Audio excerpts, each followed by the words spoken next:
Any $20 Amazon code reader can turn off a basic check engine light, but as you know, basic doesn't always cut it with automotive tools.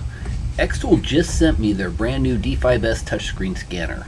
They claim this is a powerful, budget-friendly, portable, 4-system diagnostic scan tool, which is exactly the type of scan tool I like to review on this channel, mainly because a cheap price will get it into more hands. And today we're not testing this on a basic commuter car. We're going to see what it can do with a VQ37 powered 370Z. So in addition to just looking to see if it can do trouble codes, we're going to try running live data graphs like you might do when you're doing some aftermarket modifications. Take a look at the ABS wheel speed sensors like you're troubleshooting a traction control issue, and basically see if this thing is just really worth the price. So let's get started. Okay, let's check out the build quality. First, it comes in a box. It's wrapped up nice. Has a nice big screen. Kind of rubberized handles.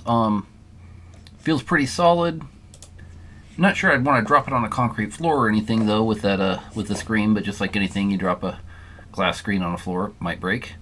Here you can see where you would plug in the OBD cable, the power button. Looks like it's also got a slot here for USB-C and a micro SD. So it looks like you can expand that memory if you want to. Overall, feels like a nice little handheld unit. I do like that big screen. It looks good. We'll see how the touch responsiveness is on it.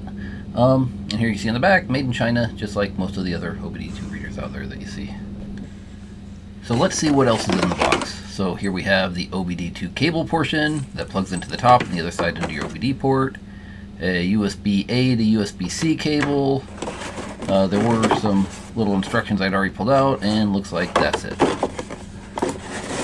Okay, I did power it on, connected to Wi-Fi, entered an email address, and now I have a lot of updates to do. So I went ahead and I ran these updates, and it basically updated. It was pretty much like a one-touch update process. I clicked on updates, and it went ahead and downloaded all of these, special functions that had the software updated, all these manufacturers and certain cars, the updates for those. So anyways, that didn't take too long. I'm guessing I'd left it for about 15 minutes or something and came back, but it just took a little bit to get that updated. It probably depends on your Wi-Fi speed and everything else, but as you can see, it goes through them pretty fast. Some of them take a little bit longer than others, but not a hard process at all.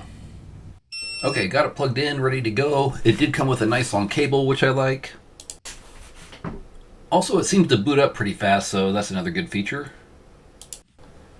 So let's start out with the auto scan feature. Now the hopes is it's going to pull up the VIN number by itself and I don't have to manually type it in, because that's always a pain in the butt.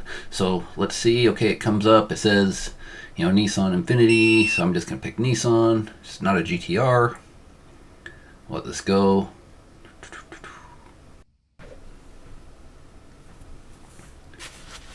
Okay, it came up, says country, USA. It just says I'm going to click OK. There's my VIN, and it does have the correct 370Z and the correct year.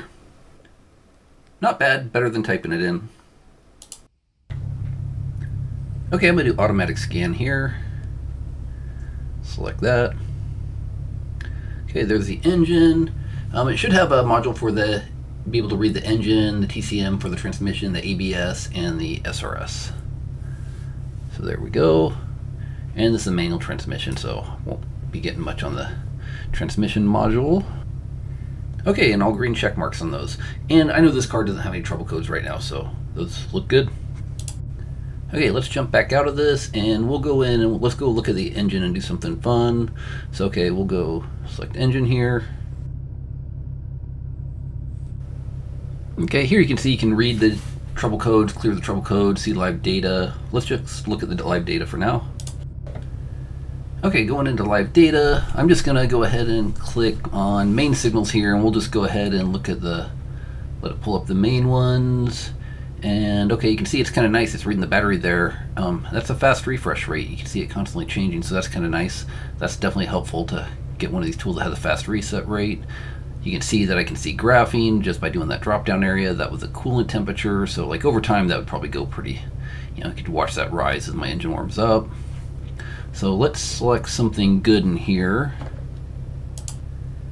Now let's dive into where this tool might actually help if you did a mod on your car. Like the 370Z uses a split dual intake system, meaning it has two mass airflow sensors, so one on each side. A big trend is you put on cold air intakes, but if these intake pipes alter the diameter around that mass airflow sensor, that's going to throw off the ECU's air to fuel calculations.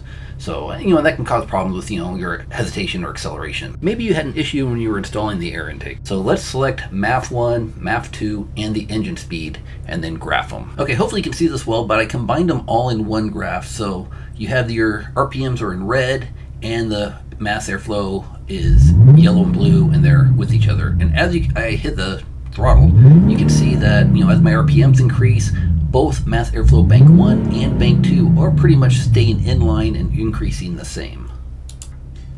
Now where this helps us is, since they're overlaid together, as I'm spiking up to like 4,000 RPM, if one of those mass airflow sensors that graph started to stutter and you see them not in line together, you might know, hey, I'm having a problem on that one side, whether it's side 1 or side 2. Maybe you have a unmetered vacuum leak or a failing sensor in just one bank.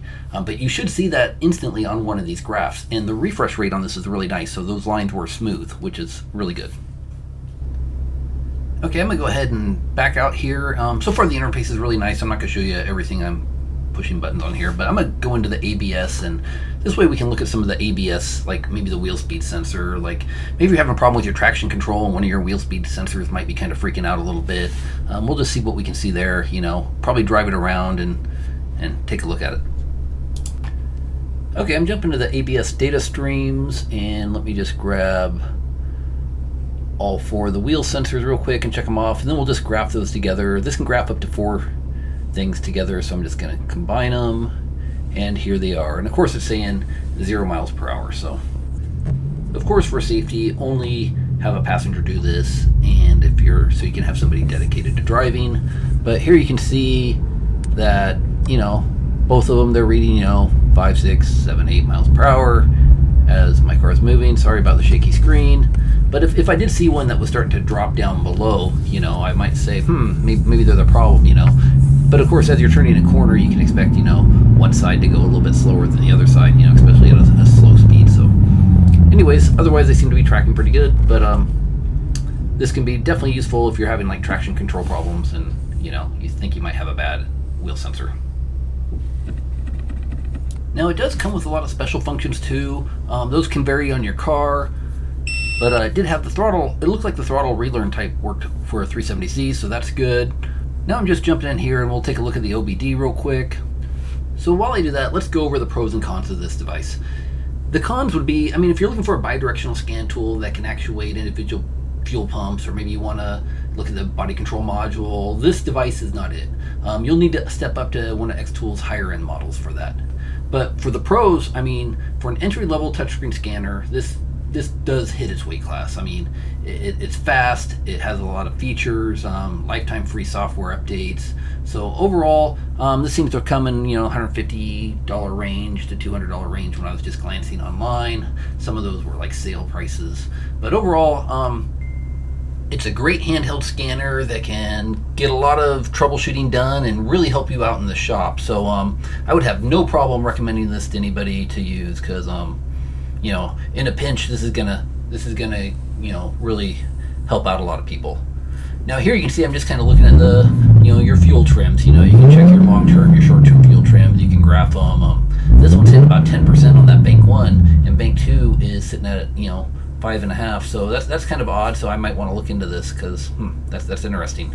But yeah, again, great tool, super functional, and the touchscreen is actually really nice and responsive. So I really like it. I think they were going to send a link for discounts, and if they do, I'll throw that in the description below. And thanks for watching. Hope you enjoyed the video.